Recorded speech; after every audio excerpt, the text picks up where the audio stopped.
वो नकली निकली है। जी हां, पंजाब ज्वेलर्स जो कि एक नामी गिरामी ब्रांड है, एक प्रतिष्ठित ब्रांड माना जाता रहा है, वहां पर नकली डायमंड ज्वेलरी बेचने के मामले में 420 का प्रकरण दर्ज कर लिया गया है।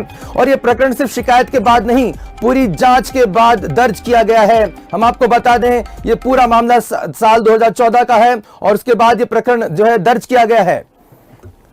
इस समय की सबसे बड़ी खबर स्वदेश न्यूज आपको बता रहा है, पंजाब ज्वेलर्स के खिलाफ एफआईआर दर्ज की गई है। यह मामला 2014 का है। डायमंड ज्वेलरी जो खरीदी गई थी सैयद तारिक नाम के शख्स ने, वो नकली निकली है। इस पूरे मामले की जांच कराई गई थी। जांच कराने के बाद यह पूरे मामले का भंडाफोड़ हुआ। ईओडब्ल्यू यानी कि राज्य आर्थिक अपराध अन्वेषण ब्यूरो ने इस पूरे मामले की जांच की थी। जांच के बाद यह पूरा का पूरा मामला मुंबई में भी भेजा गया। वहां पर एक लैब में इसकी टेस्टिंग की गई और टेस्टिंग में भी जांच में यह डायमंड ज्वेलरी नकली पाई गई, जिसके बाद भोपाल के अहिरा हिल्स थाने में एफआईआर दर्ज कर ली गई। जी हां, 420 का प्रकरण दर्ज कर लिया गया। बड़ा सवाल यह है कि इस तरह के अगर नामी गिरामी ब्रांड अगर इस तरह से झूठ और फरेब का सहारा लेंगे और धोखाधड़ी करेंगे तो भरोसा कैसे होगा? कैसे जो लाखों रुपए की जो ज्वेलरी खरीदी जाती है उस पर भरोसा कैसे किया जाएगा कि आखिर जो ज्वेलरी खरीदी जा रही है वो सही है कि नहीं है? क्योंकि लोग इसको एक एसेट के तौर पर लेते हैं, अपनी पूंजी के तौर पर लेते हैं कि आखिर ये कभी जरूरत के पड़ने पर काम आएंगी। और शायद सैयद तारिक नाम के शख्स जो कि इस पूरे मामले में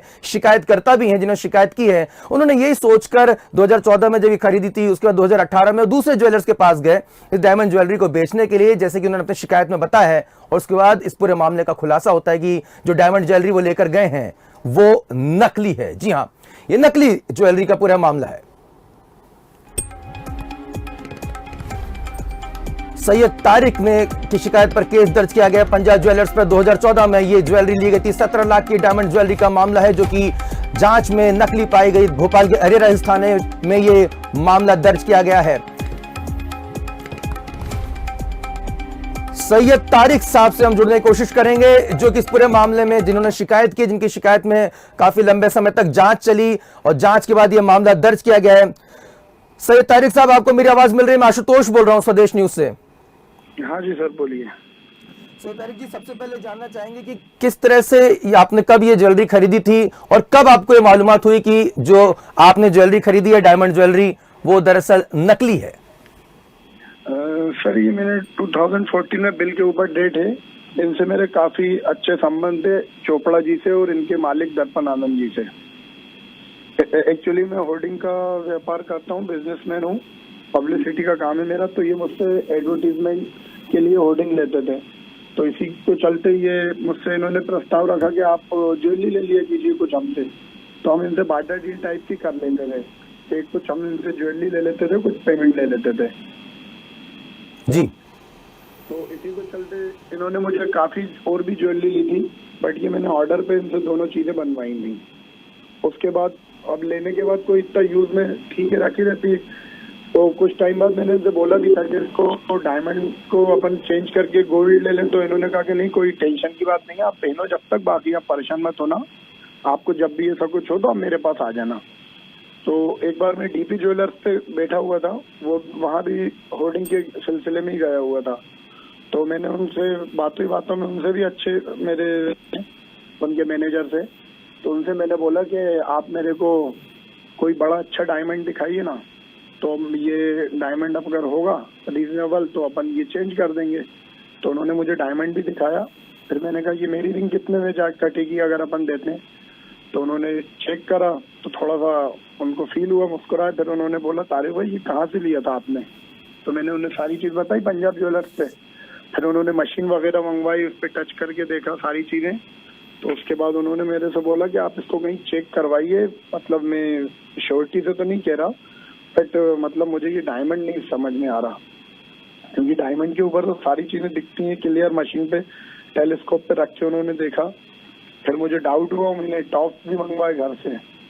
जब टॉप्स मंगवाए तो वो भी जीरो, उस पर भी कोई मतलब डायमंड की उनको नजर नहीं आई। फिर मुझे डाउट हुआ, मैंने चोपड़ा जी को फोन लगाया। तो जब फोन लगाया तो वो मुझसे, मैंने उनको थोड़ा सा हॉट टॉक भी हो गई थी। तो उस पर उन्होंने बोला, आप तारिक भाई किसी के कहने पे मत आइए, आप तो हमें देखिए, आप ज्वेलरी दीजिए जो आपको चाहिए। तो मैंने कहा ऐसा थोड़ी होता अगर मतलब आप मेरे साथ ऐसा कर रहा हो।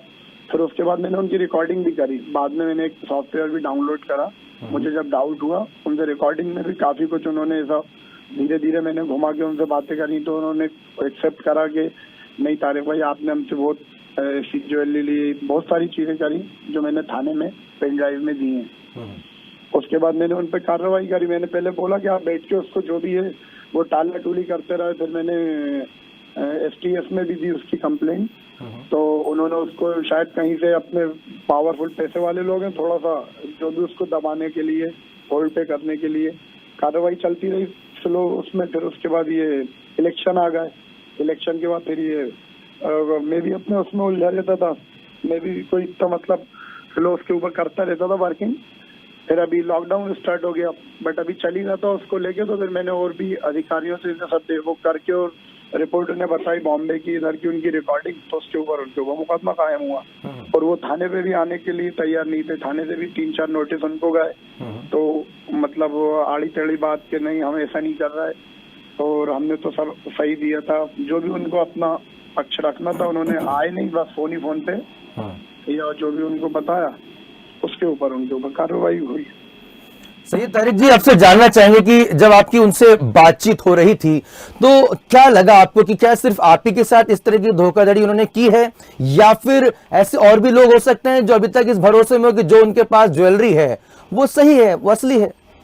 सर, जब मेरे साथ हो सकता है तो किसी के साथ भी हो सकता है, बट मेरे हिसाब से वो लोकल आदमी के साथ नहीं करते। वो अपने जो मतलब रिलेशन में और आदमी को देख के कि ये कितना मतलब किस लेवल के लोग हैं, कितना चेक करेंगे बेसिकली। जब इससे पहले मेरी एक बार उनसे मुलाकात हुई थी तो उन्होंने STS में बोला कि आपने 4 साल 5 साल के बाद चेक करी ज्वेलरी। तो मैंने कहा आप एक बात बताइए, कोई भी ज्वेलरी लेता है सामने SP साहब से ही मैंने कहा आप रिंग पहने हुए हैं, आपने जब से ये लिए कितना टाइम हो गया? उन्होंने कहा 10-12 साल। तो मैंने कहा क्या आपने इसको लेने के बाद कहीं और चेक कराने गए? कहने लगे नहीं। तो मैंने कहा सर, जब ये नहीं गए तो मैं कैसे, ये तो जो आदमी आपसे करोड़ों रुपए की ज्वेलरी ले रहा है वो आपसे लेके दूसरी जगह चेक करवाने जाएगा या उसको कहीं वो करेगा? वो तो जरूरत के ऊपर एक होता है। कभी ऐसा पता चल गया, नहीं तो हो सकता था ये पड़े पड़े घर में कुछ वो रहते हो, मुझे पता ही नहीं चलता। तारिक साहब, लेकिन हो सकता है कि पंजाब ज्वेलर्स कहें कि साहब आपने ज्वेलरी बदल दी होगी और असली अपने पास रख ली होगी, उसकी नकली कॉपी दी होगी। यही कहना है कि इन्होंने शायद बदल दी होगी और इन्होंने, ये लोग फ्रॉड टाइप हैं। उनकी रिकॉर्डिंग है मेरे पास। रिकॉर्डिंग में साफ उन्होंने बोला है, मैनेजर से मेरी बात हुई, मैनेजर ने कि सर आपने हमसे 90 लाख समथिंग की ज्वेलरी ली है, आपकी एक इज्जतदार हो, आपकी रिस्पेक्ट है पूरे शहर में, मैंने अपने बॉस को सब बता दिया है। और भी उन्होंने उसके ऊपर बोला कि मैंने अपने बॉस को बता दिया है कि बॉल अब आपके पाले के अंदर है, अब आप चेक कर लीजिए, आपको डिसीजन लेना है, मालिक आप हो, आपको क्या करना है, सारे मेरे पास रिकॉर्डिंग में है। मतलब उन्होंने इस बात को स्वीकार किया कि वाकई में आप जो बोल रहे हैं वो सही बोल रहे हैं, और कहीं ना कहीं इस बात का उनको अंदाज हो चला था कि अब आप जो है ये खुलासा कर सकते हैं, आपके पास वो जानकारी आ गई है कि जो डायमंड ज्वेलरी आपने खरीदी थी वो दरअसल नकली है। बिल्कुल सर, 100% सर उनकी रिकॉर्डिंग में है, अपन उस पर तो जा ही नहीं रहे। वो अभी बोलना है कि इन्होंने खोल दिया, हो सकता है खुली हुई हो, मैं समझता हूँ, हो सकता है कि वो रिंग उनका, मुझे तो इतनी नॉलेज नहीं है। लेकिन सर बिल के ऊपर उन्होंने डायमंड की कैटेगरी मेंशन नहीं करी।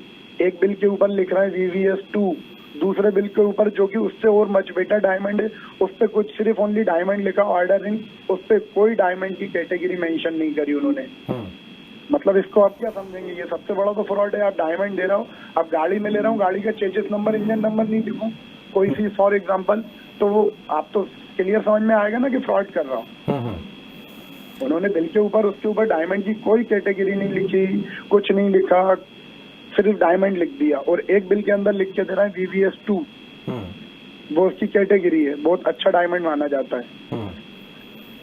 दोनों बिल, एक बिल पे लिखा हुआ है, एक पे नहीं लिखा। ये बिल में भी मतलब ये क्लियरली मेंशन नहीं किया कि आखिर कौन सी कैटेगरी का डायमंड है। सही। तारिक साहब, ये भी एक बार और आपसे समझना चाहेंगे कि चलिए DP ज्वेलर्स हो सकता है उनके व्यावसायिक प्रतिद्वंदिता के कारण उन्होंने कहा हो कि साहब ये नकली डायमंड है, उसके बाद किसी निष्पक्ष एजेंसी से या किसी ऐसी जगह से आपने या पुलिस ने या EOW ने जांच कराई, उस जांच के बाद क्या कुछ तथ्य निकल कर सामने आए? हाँ सर, DP ज्वेलर्स ने कुछ नहीं बोला उनके खिलाफ, ना कोई वो नहीं कह, उन्होंने बहुत पोलाइटली बोला कि नहीं कुछ नहीं है, तो तारिक भाई एक बार चेक करवाओ, उनसे बात करो। उन्होंने कुछ ऐसा नहीं बोला। वो तो मुझे जब डाउट हुआ कि डायमंड पे उन्होंने, क्योंकि छोटे से छोटे डायमंड पे वो टच कर रहे थे, उनकी मशीन तो उस पे पावर बता रहा था कि डायमंड है, वो किस कैटेगरी का है। इतना अच्छा डायमंड होने के बाद उस पे जीरो, कुछ उस पे मतलब कुछ भी शो नहीं हो रहा था। तो मैंने उसको लेबोरेटरी में चेक करवाया, रंग महल के ऊपर है, और पुलिस वाले भी गए थे, उन्होंने भी चेक करवाया, तो उस पर जिरकन लिखा हुआ आ रहा है, कांच का टुकड़ा। फिर मैं मुंबई लेके गया उसे, मुंबई में भी मैंने बहुत बड़ी उस पर चेक करवाया, तो उसके ऊपर भी जिरकन लिखा हुआ आ रहा है। तारिक साहब आपने मुंबई में सर वो एक देख के बताना पड़ेगा, लेबोरेटरी है वो भी जी, लेबोरेटरी है जी, अब बड़ी लेबोरेटरी है अच्छी, उसका पूरा कार्ड वार्ड वगैरह सारी चीजें उसके ऊपर, तो उसमें भी जिरकन कांच का टुकड़ा लिखा हुआ आ रहा है। कांच का टुकड़ा जी जी। अच्छा, इसमें पुलिस ने भी अपनी तरफ से कुछ जांच कराई थी क्या तारिक साहब? हाँ सर, पुलिस ने भी करवाई थी जी, उनकी जांच में क्या निकला? जी, वही कांच का टुकड़ा। अच्छा, पुलिस की जांच में भी कांच का टुकड़ा ही निकला? जी जी जी जी जी। अच्छा, ये इस पूरे मामले में आपको लगा कि निष्पक्ष अभी पुलिस ने कार्रवाई की है, या फिर आपको लगा काफी देरी करी एफआईआर दर्ज होने में, क्योंकि काफी रसूखदार है पंजाब ज्वेलर्स? सर रसूखदार भी हैं, वो तो सभी को पता है, बड़े आदमी हैं, बट पुलिस ने अपनी तरफ से अपना पूरा काम करा है, तो टाइम लेके करा है। और इसलिए क्योंकि सर डायमंड के अंदर थोड़ा मतलब अब कोई ऐसी मशीन होती नहीं है ना जो ये बता पाए कि ये खुला है नहीं खुला। वो तो अपने पास बिल के ऊपर उनका फ्रॉड दिख रहा है, बिल पे नहीं लिखा, उनकी रिकॉर्डिंग है, उनकी रिकॉर्डिंग में 4-5 बार मेरी उनसे बात हुई है, उसमें सारी चीजें, तो उन्होंने पूरा टाइम लेके वो प्रॉपर तरीके से जो भी है वो अपना पूरा वो करा है, मतलब पूरी तस्दीक की है। सैयद तारिक साहब हमें बता रहे हैं दर्शकों की न केवल उन्होंने अपने स्तर पर जांच कराई, बल्कि पुलिस ने भी पूरी तस्दीक की, और पूरे इन्वेस्टिगेशन के बाद भोपाल के अरेरा हिल्स थाने में 420 का प्रकरण अब दर्ज कर लिया गया है पंजाब ज्वेलर्स के मालिक और स्टोर के मैनेजर के खिलाफ। सैयद तारिक साहब, स्वदेश न्यूज आपसे लगातार चर्चा करता रहेगा। आपसे एक सवाल और मैं लेना चाहूंगा, अब आपका और अगला कदम क्या होगा? किस पुलिस का क्या बातचीत हुई है, पुलिस ने क्या भरोसा दिलाया, क्या आरोपियों की गिरफ्तारी होगी, क्या इस पूरे मामले की बड़े स्तर पर जांच होगी कि आखिर इतना कितने बड़े पैमाने पर इस तरह की जो है जो नकली ज्वेलरी है, जो नकली हीरे हैं, नकली सोना चांदी के जेवरात हैं, कितने बड़े पैमाने पर जो है लोगों तक पहुंचाए चुके होंगे, कितने बड़ी धोखाधड़ी की जा चुकी होंगी, आपके जैसे से कितने लोग होंगे इस समय स्वदेश न्यूज जितने दर्शक हमारे देख रहे होंगे और जिन्होंने भी पंजाब ज्वेलर्स से अपनी ज्वेलरी खरीदी होगी, वो भी इस समय सकते में होंगे कि जिन्हें लॉकर में उन्होंने रख रखा है, जिन्हें काफी बेशकीमती वो मानते हैं, वो आखिर हो सकता है कांच के टुकड़े हो सकता है नकली जेवर हो, क्योंकि ये पूरा का पूरा जो बिजनेस है वो भरोसे पे टिका हुआ है। तारिक साहब बिल्कुल सर, 100% आप सही बोल रहे हैं, और इसके ऊपर मैं पूरी इनसे केस भी लड़ूंगा, पूरी तरह से इनके ऊपर कार्रवाई और कंज्यूमर में भी लगाऊंगा कि ये इस टाइप से, ठीक है मैं तो सब चीजों में वो हूँ, बट कोई छोटा मोटा आदमी वो तो जा ही नहीं सकता, हवा तो उठा ही नहीं सकता भाई, कहीं भी जाएगा तो उसको वहां भी पैसे लगना है, कोर्ट में जाएगा तो वकील को भी, तो बट मैं तो पूरा इनसे मतलब एंड तक लड़ूंगा और न्यायालय में भी चाहूंगा इसके खिलाफ में। बिल्कुल तारिक साहब, स्वदेश न्यूज आपके साथ पूरी तरह से खड़ा है और ऐसे धोखेबाजों के खिलाफ स्वदेश न्यूज की मुहिम लगातार जारी रहेगी। सैयद तारिक साहब, हमसे जुड़ने के लिए बहुत बहुत शुक्रिया, हम आगे भी आपसे चर्चा करते रहेंगे। फिलहाल आपका बहुत बहुत शुक्रिया। दर्शकों, तो आपने सुना किस तरह से सैयद तारिक साहब ने हमें बताया कि न केवल उन्होंने जांच कराई, बल्कि जांच एजेंसी यानी कि पुलिस ने भी इस पूरे मामले की तस्दीक करी, काफी लंबे समय तक जांच चली है, और जांच के बाद जो खुलासा हुआ बेहद ही चौंकाने वाला है। पंजाब ज्वेलर्स जैसा बड़ा जो ब्रांड है, जिसे भरोसे का बात कही जाती है कि बड़ा भरोसा होता है, और वो ब्रांड अगर इस तरह से धोखाधड़ी करेगा, या तो सुन के ही जो है हम हैरान है कि इतने बड़ा ब्रांड और कांच का टुकड़ा। आपने सुना दर्शकों, सैयद तारिक साहब ने क्या बताया, शिकायत करते हैं इस पूरे मामले के, कि जो उनको हीरा खरीदा जिन्होंने इतने लाखों रुपए देकर, वो दरअसल कांच का टुकड़ा निकला। उन्होंने इसकी जांच भोपाल में भी कराई, इसकी जांच उन्होंने मुंबई में भी कराई।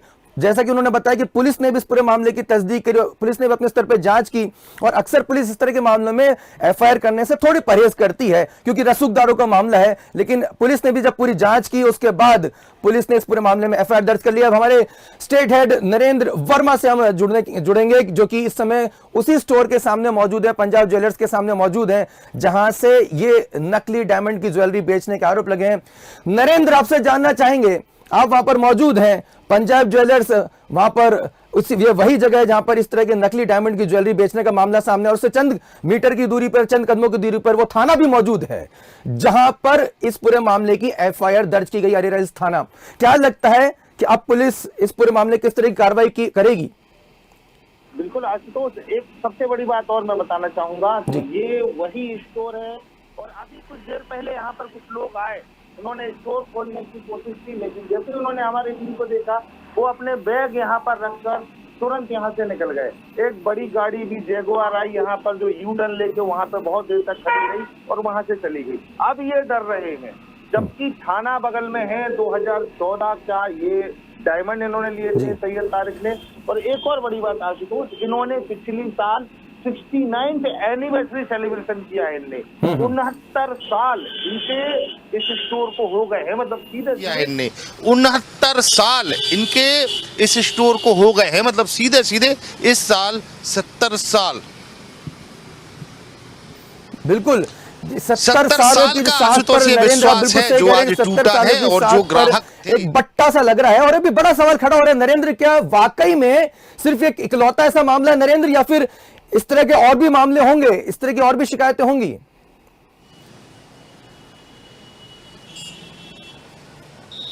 बिल्कुल आशुतोष, जब मैं सुबह बात कर रहा था सैयद तारिक से, जब मैंने बात की तो उन्होंने कहा कि ऐसे कई मामले हो सकते हैं और उन्होंने कहा कि ये मेरे दोस्त थे, चूंकि राजेश जो चोपड़ा हैं अच्छी दोस्ती थी और काफी साल पुराने ताल्लुकात थे, चाहे वो दर्पण आनंद हो या फिर राजेश चोपड़ा हो, इनकी दोनों से दोस्ती थी। तो जब इतने व्यवहार में ऐसा दगा दिया जा सकता है तो जो आम ग्राहक यहाँ पे आता होगा और जो आम ग्राहक यहाँ पे अपनी ज्वेलरी खरीदता होगा उसके साथ क्या होता होगा ये आप समझ सकते हैं। दूसरी चीज और यहाँ पे मैं आशुतोष बताना चाहूंगा कि एक मामला मेहुल चौकसी का हुआ था जो बड़े स्तर पर हुआ था, मुंबई का मामला था, और एक ये जो दर्पण जो यहाँ पे पंजाब ज्वेलर्स के मालिक हैं राजेश मलिक हैं, ये दोनों एक ही कैटेगरी के अगर माना जाए। और मैं कहता हूं कि आज हमने इस आवाज को उठाया है, इस बात को उठाया है, अब देखना होगा कितने लोग इसमें सामने आते हैं और कितने लोगों के साथ ये धोखाधड़ी हुई है, ये सामने खुलकर आएगी। आशुतोष बिल्कुल बिल्कुल नरेंद्र, दर्पण आनंद जो है मालिक बताए जा रहे हैं और मैनेजर का नाम है राजेश चोपड़ा।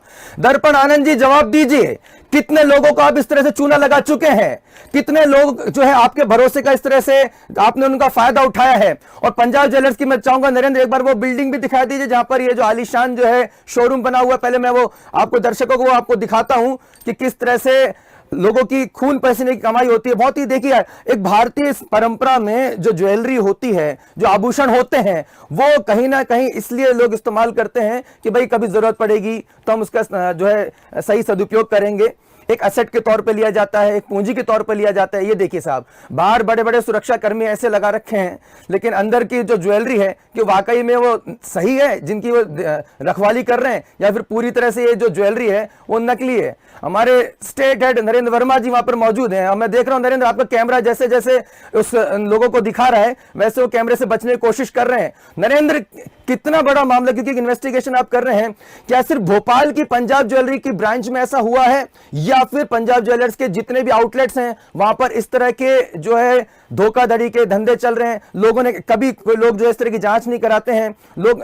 और एक बात हमने और नरेंद्र हमने सुनी तारिक साहब से, जब उनसे चर्चा कर रहे थे फोन पर, उन्होंने कहा कि पंजाब ज्वेलर्स ने कहा कि साहब आप हमारे पास ही आ जाइए इसको लेकर, जबकि तारिक साहब ने इसका विरोध किया कि भाई अगर आपकी ज्वेलरी सही है तो मैं देश के किसी भी जगह पे लेकर जाऊंगा तो वो सही निकलनी चाहिए। यानी कि ये आप नकली ज्वेलरी दे रहे हो, पैसा असली ले रहे हो और कह रहे हो कि ठीक है आपको बेचना तो हमारे पास ही आ जाना। मतलब ये कितना बड़ा घपला है।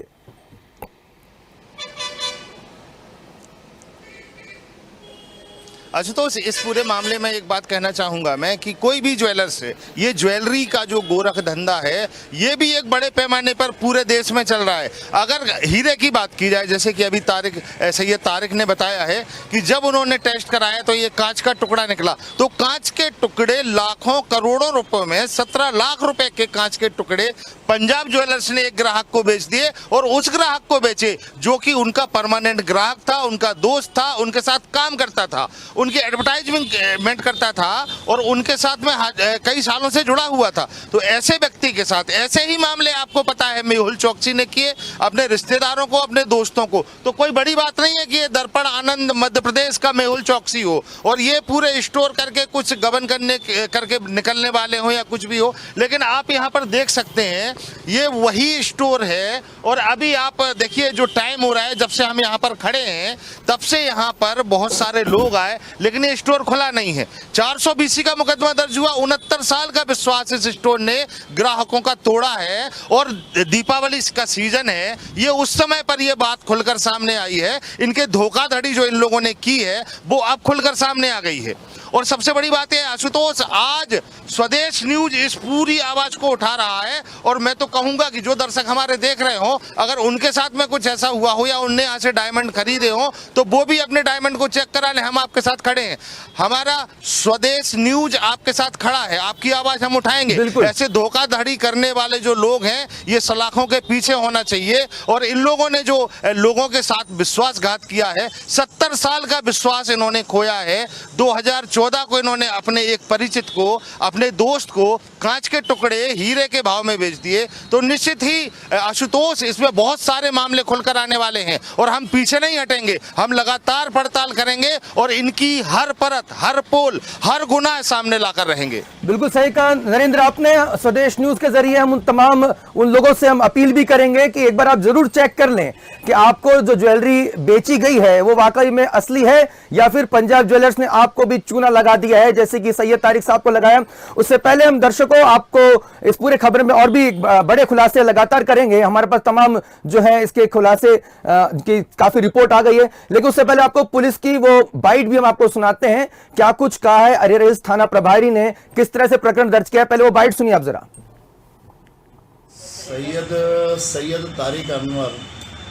सैयद तारिक अली साहब जो कोईफिजा में रहते हैं, जिन्होंने एक 29/11/19 को एक आवेदन पत्र EOW अतिरिक्त पुलिस महानिदेशक EOW को भेजा था। पंजाब ज्वेलर्स मालवीय नगर की जो शाखा है, जहां से इन्होंने एक डायमंड की अंगूठी और एक डायमंड के कान के टॉप्स इन्होंने खरीदे थे, जिसको उन्होंने 2018 में इसको बड़ा लेने की कोशिश करी। DP ज्वेलर्स के यहाँ ये पहुँचे तो उन्होंने बताया कि ये नकली है, जिसकी जांच उन्होंने लैब से कराई और बॉम्बे से कराई तो वो नकली पाया गया। क्योंकि ये आवेदन पत्र वरिष्ठ अधिकारियों से होते हुए थाना अरेरा हिल्स के क्षेत्र का मामला होने से ये अरेरा हिल्स थाने को प्राप्त हुई थी। ये प्राप्त हुई थी 12/9/2020 को ये थाने पर प्राप्त हुई थी। जांच की गई। जांच पर प्रथम दस्तावेज पर ये 420, 468, 471 का अपराध पाया जाने से वरिष्ठ अधिकारियों के आदेशानुसार ये प्रकरण दर्ज किया गया है। और जो मालिक हैं इसके पंजाब ज्वेलर्स मालवीय नगर के दर्पण आनंद और उसके मैनेजर राजेश चोपड़ा के खिलाफ ये प्रकरण दर्ज किया है। तो सुना आपने दर्शकों क्या कुछ कह रहे हैं यहाँ पर पुलिस अधिकारी की। इस पूरे मामले में बड़े आला अधिकारियों ने भी अपने स्तर पर जांच की है, ये कोई छोटी मोटी जांच नहीं है और इस पूरे मामले में बड़े स्तर की जांच हुई है। लेकिन ये सामान्य धोखाधड़ी का मामला नहीं है। आपको लाखों रुपए में कांच का टुकड़ा दे दिया जाता है और ये कांच का जो टुकड़ा है वो कहीं ना कहीं आप सहेज कर रखते हैं। ये तो सैयद तारिक साहब जिनसे हमने चर्चा करी, उन्होंने इस पूरे मामले में जब जांच कराई तब इस खुलासा हुआ है। ऐसे कितने लाखों की ज्वेलरी हैं जो कि कहीं ना कहीं इस तरह से जो है बेच दी जा रही है, लाखों रुपए का कारोबार किया जा रहा है। नरेंद्र, आपको याद होगा कि एक मामला सामने आया था, हीरा भाई का मुझे नाम याद आ रहा है, भरत भाई शाह का नाम याद आ रहा है, जिन्होंने चोरी चुपके फिल्म के जो फाइनेंसर कहे जाते रहे हैं। इस पूरे मामले में अंडरवर्ल्ड का भी नाम जुड़ा था कि चोरी चुपके जो फिल्म थी सलमान खान की, उसमें भरत शाह ने फाइनेंसर रहे। भरत शाह गुजरात के बड़े हीरा कारोबारी हैं। तो मैं नरेंद्र आपसे जानना चाहूंगा, आपने लगातार इन्वेस्टिगेशन किया है, क्या इस सिर्फ एक छोटा सा मामला है या फिर इसमें कहीं ना कहीं बड़े जो हवाला कारोबार है, बड़ा जो पैसा है, क्योंकि ये जब कांच के टुकड़े बेच रहे हैं साहब लाखों रुपए में, ये पैसा आखिर जा कहां रहा है?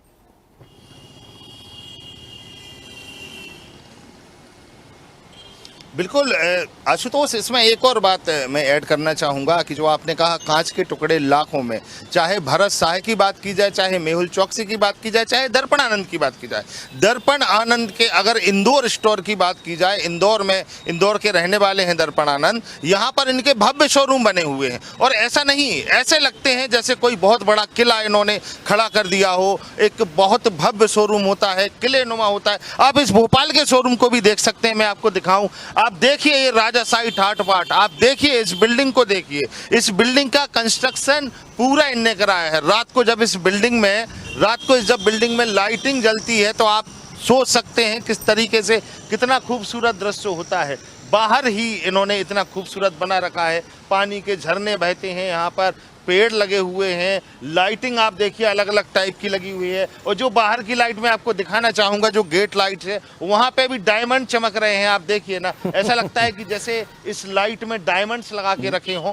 तो इतने भव्य आलीशान शोरूम ये कांच के टुकड़े ही बेच के बनाए गए हैं आशुतोष। और एक और बड़ी बात, 70 साल का विश्वास इन्होंने जो लोगों का अर्जित किया था, 70 साल के विश्वास को इन्होंने मिट्टी में मिला दिया है। एक हिसाब से देखा जाए कि अपने दोस्तों को भी इन्होंने नहीं छोड़ा। आम ग्राहकों की बात की जाए तो अगर आशुतोष उन आम ग्राहकों के बारे में बात करें, खुलकर चीजें आएंगी, हम जाएंगे, लोग हमें कांटेक्ट करें, लोग हमसे संबंध स्थापित करें, हम लोगों के पास पहुंचेंगे, संपर्क स्थापित करने के बाद हम उनकी आवाज उठाएंगे। जो लोग हैं ये उनके द्वारा ठगे गए हैं, वो खुलकर सामने आएंगे और हम उनकी आवाज बनेंगे आशुतोष। लेकिन मैं फिर कहना चाहूंगा कि ये स्टोर, इस स्टोर के चाहे राजेश चोपड़ा हो या फिर दर्पण आनंद हो, उन्होंने आपने एक और आशुतोष इसमें बात देखी हो, जो सैयद तारिक साहब हैं, उन्होंने कहा है कि जब उन्होंने एसटीएफ में शिकायत की तो ये बड़े लोग हैं, इन लोगों ने उस शिकायत को दबवा दिया। और इनको एक देखिए बात समझिए यहाँ पर कि एक सैयद तारिक जो हैं वो फाइनेंशियली स्ट्रॉन्ग है, जाना माना चेहरा है शहर का, उनको अगर इस केस में 4 साल लग गए एफआईआर दर्ज कराने में, तो सोच सकते हैं आप ये कितने बड़े लोग होंगे, ये कितने बड़े माफिया लोग होंगे जो लाखों रुपए में कांच का टुकड़ा बेच देते हैं आशुतोष। बिल्कुल सही कहा आपने, कहा बिल्कुल एक दोस्त के साथ, मतलब इनके ऊपर तो एक कहावत जो है चरितार्थ हो रही है नरेंद्र, कि ऐसा कोई सगा नहीं जिसको इन्होंने ठगा नहीं, अपने दोस्त के साथ ही इन्होंने इतनी बड़ी जो है धोखाधड़ी करी है। और आपने बिल्कुल सही कहा, ये तो सैयद तारिक साहब जो खुद बता रहे हैं कि वो एडवर्टाइजमेंट इंडस्ट्री से जुड़े हुए, काफी होर्डिंग का उनका कारोबार है, लिहाजा उनके भी अच्छे कॉन्टेक्ट्स रहे होंगे, तो उन्हें भी कितना समय लग गया इस पूरे मामले में एफआईआर दर्ज कराने में। लेकिन फिर भी हम ये पूरा मामला बिना जांच के दर्ज नहीं भी किया जाना चाहिए था। पुलिस ने अगर इसमें समय लिया है तो कोई बात नहीं, क्योंकि आपने खुद कहा कि 70 साल का विश्वास है। मेरे ख्याल से पुलिस के अधिकारी भी चौंक गए होंगे कि भाई पंजाब ज्वेलर्स जैसा बड़ा नाम है, आखिर कांच के टुकड़े कैसे बेच सकते हैं। तो उन्होंने हर तरह से तस्दीक की होगी एफआईआर दर्ज करने से पहले। और स्वदेश न्यूज के पास भी, क्योंकि मुझे याद है नरेंद्र, आपने मुझे सूचना दी थी कि इस तरह का मामला चल रहा है, लेकिन जब तक एफआईआर दर्ज नहीं हुई स्वदेश न्यूज ने इस पूरे मामले में तब तक अपना इन्वेस्टिगेशन को जारी रखा। और अब इस पूरे मामले में जब एफआईआर दर्ज हो गई है तो इससे ये सिद्ध होता है कि कहीं ना कहीं पुलिस ने कुछ ऐसे तथ्य प्राप्त कर लिए हैं, ऐसी कोई जानकारी जुटा ली है, क्योंकि इस पूरे मामले में तत्कालिक शिकायत पर सिर्फ एफआईआर दर्ज नहीं की गई है। पूरी तस्दीक, पूरी जांच होने के बाद, लेबोरेटरी की रिपोर्ट आने के बाद, सैयद तारिक जी ने जो लेबोरेटरी में जांच करे वो भी, पुलिस ने अपने स्तर पर जो जांच कराई वो भी, ईओडब्ल्यू ने जो जांच कराई वो भी, एडीजी स्तर के अधिकारी के स्तर पर जांच हुई है, उसके बाद इस पूरे मामले में एफआईआर दर्ज हुई है। मैं आपसे ये भी समझना चाहूंगा नरेंद्र की, सिर्फ ये देखिए कितना बड़ा ये कांच के टुकड़े आखिर बनते कैसे होंगे कि जो बिल्कुल हूबहू असली हीरे जैसे दिखते हैं, जिसे आपने अपने गले का हार बना रखा होगा, आपने अपने अंगूठी में सजा रखा होगा। तो कहीं ना कहीं इस तरह के ज्वेलर्स जो हैं वो नकली जो कांच के टुकड़े बनाने वालों से भी संपर्क में होंगे। कितना बड़ा ये रैकेट हो सकता है, कितना बड़ा ये सिंडिकेट हो सकता है नरेंद्र।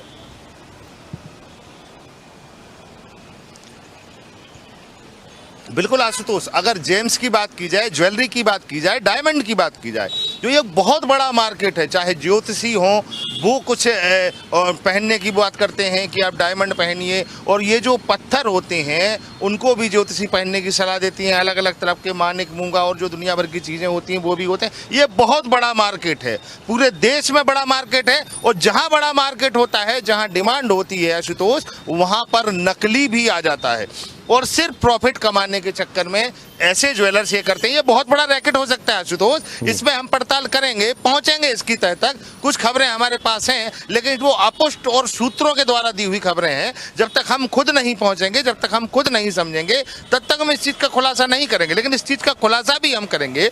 लेकिन अभी आशुतोष सबसे बड़ी बात ये कहने वाली बात है कि ये जो पूरा रैकेट है वो कहीं ना कहीं इतने बड़े बड़े ज्वेलर्स इनसे जुड़े हुए हैं, तो और भी ज्वेलर्स हो सकते हैं जो इस तरीके के कांच के टुकड़े बेच रहे होंगे। आप देख सकते हैं भोपाल में बड़े बड़े होर्डिंग्स, बड़े बड़े बैनर और उसके अलावा बड़े बड़े शोरूम जो ज्वेलर्स बनाते हैं। इतना पैसा आखिर आता कहां से है? अगर ज्वेलरी बेचकर इतना पैसा, इतना प्रॉफिट ये कमाते हैं, तो सोचिए आप वो कैसे कमाते हैं। आज इनकी कलई खुली है, आज इनकी पोल खुली है कि ये वास्तविकता में हीरे नहीं बेचते, ये कांच के टुकड़े बेचते हैं। और सोचिए आप, कांच के टुकड़े 17 लाख रुपए में, कांच के टुकड़े 20 लाख रुपए में, कांच के टुकड़े 10 लाख रुपए में, तो सोच सकते हैं आप ये कितना प्रॉफिट कमाते होंगे। मतलब आप ये मानिए कौड़ियों को लाखों में बेच देते हैं। तो इनकी सबसे बड़ी बात ये है, आप देखिए आशुतोष, एक और मैं आपको बात बताना चाहूंगा कि जो चोर है उसकी दाढ़ी में तिनका होता है। हम जब से यहाँ खड़े हैं, तो सुबह से हम यहाँ पे खड़े हैं, 10 बजे ये स्टोर खुल जाया करता था। यहाँ पर लोग आए, यहाँ पर लोग आने के बाद में बैरक लौट के जा रहे हैं। आखिर क्यों नहीं ये स्टोर खोल रहे हैं? क्यों नहीं ये हमारा सामना कर रहे हैं? क्या डर है इनको? बिल्कुल सही कहा नरेंद्र, आपने स्वदेश न्यूज की मौजूदगी से ये पूरे के पूरे थर्रा गए हैं। और आपने बहुत सही मुद्दा उठाया कि क्या सिर्फ पंजाब ज्वेलर्स ऐसा कर रहा है, या फिर देश के जो नामी गिरामी ज्वेलर्स हैं, जो बड़े बड़े शोरूम खोलते हैं, ये गोरख धंधा सब जगह ऐसे ही चल रहा है। कितने बड़े पैमाने पर जो है इस तरह की खरीद फरोख्त हो रही है। जब कोई ग्राहक जाता है तो उन्हें कहते हैं कि साहब बहुत ही कम मार्जिन बचा है, सिर्फ हम तो बनवाई का चार्ज आपसे ले रहे हैं, हमें तो कुछ बचता ही नहीं है। और फिर दूसरी ओर हम तस्वीरें देखते हैं जो आपने भी दिखाई है कि बड़ी बड़ी आलीशान इमारतें तनी पड़ी हैं, बड़े बड़े शोरूम जो तन चुके हैं, और बड़े बड़े ब्रांड एम्बेसडर जो है, बड़े बड़े ब्रांड एम्बेसडर जो बड़े बड़े नाम है, वो इनका विज्ञापन करते हैं, बड़े बड़े होर्डिंग्स लगते हैं, बड़े बड़े विज्ञापन इनके चलते हैं। तो कहीं ना कहीं ये पैसा आखिर आता कहां से है? ज्वेलरी का अगर धंधा अगर जो चल रहा है, ये देश के ज्वेलरी के धंधे में एक बड़ा टर्निंग पॉइंट है दर्शकों। ये सामान्य धोखाधड़ी का मामला नहीं है, एक ऐसा मामला है जो कहीं ना कहीं इन्वेस्टिगेशन की शुरुआत करने के यहां पर हमें मजबूर कर रहा है कि आखिर क्या सिर्फ एक पहला ऐसा मामला है जहां पर सिर्फ कांच के टुकड़ों को लाखों रुपए में बेच दिया गया, या फिर एक बड़े पैमाने पर? और क्या सिर्फ पंजाब ज्वेलर्स ही ऐसा कर रहा है, या फिर और भी ज्वेलर्स जो है बड़े बड़े जो नाम है वो भी ऐसा ही जो है धंधा कर रहे हैं, गोरख धंधा कर रहे हैं, लोगों को ठग रहे हैं? और कहीं ना कहीं बड़े पैमाने पर इसमें क्या देश विरोधी ताकतें भी जुड़ी हुई हैं? क्या ये जो पैसा जो है आ रहा है वो देश की क्या सही में सही मायनों में लग रहा है, या फिर इसमें टैक्स की भी चोरी हो रही है, हवाला कारोबार भी हो रहा है? ये इतना बड़ा मामला है, हम चाहेंगे कि इस पूरे मामले की जो जांच है बड़े स्तर पर हो। सीबीआई को इसकी पूरे मामले की जांच करनी चाहिए कि आखिर देश में जो ज्वेलरी का जो पूरा कारोबार है, देश में ये जो जेवरातों का, हीरे का जो कारोबार है, वो वाकई में कितना सच्चा है और कितना झूठा है। इस पूरे मामले पे हमारी नजर लगातार बनी रहेगी। छोटा सा ब्रेक ले रहे हैं, ब्रेक के बाद हम फिर लौटेंगे इस खबर पर और आपको और भी कई खुलासे करेंगे। और न केवल पंजाब ज्वेलर्स, बल्कि हम बताएंगे कि आखिर इस कारोबार में कितने ऐसे लोग हैं जो शामिल हो सकते हैं, कितने ऐसा ये धंधा है जो कहीं ना कहीं आपको अब चिंता में डाल रहा है। बने रहेगा स्वदेश न्यूज के साथ।